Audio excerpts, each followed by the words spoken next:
এক মেয়ে তার স্বামীর বাড়ি যাওয়ার আগে বাবাকে বলছে, বাবা, আমাদের উঠোনের উপর এই গাছটি তুলে কি বাড়ির পিছনে লাগানো যায় না? বাবা মেয়েটির কথা শুনে বলল, মারে, গাছটি 4 বছরের পুরাতন গাছ, এখন এটা তুলে নিয়ে অন্য কোথাও লাগানো সম্ভব না। এখন যদি গাছটি তুলে অন্য কোথাও লাগানো হয়, তবে গাছটি নতুন মাটির সাথে নিজেকে মানিয়ে নিতে পারবে না এবং গাছটি মারা যাবে। বাবার কথা শুনে মেয়েটি হাউমাউ করে কেঁদে উঠল আর বলল, আচ্ছা বাবা, 4 বছরের পুরাতন গাছটি যদি নতুন মাটিতে মানিয়ে নিতে না পারে, তাহলে আমি তো তোমার এই ঘরের 20 বছরের একটা পুরাতন মেয়ে, আমি তো সামান্য একটি গাছ নই বাবা।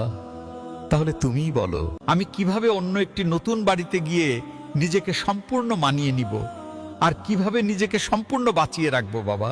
মেয়েটির মুখে এমন একটি কথা শোনার পরে তার পরিবারের সবাই অবাক হয়ে গেল, আর বাবা আওয়াজ করে হাউমাউ করে কাঁদতে লাগলো। আসলে আমরা ছেলেরা মেয়েদের জীবনটাকে যত বেশি সহজ মনে করি, তাদের জীবনটা কিন্তু ততটা বেশি সহজ নয়, অনেক কঠিন।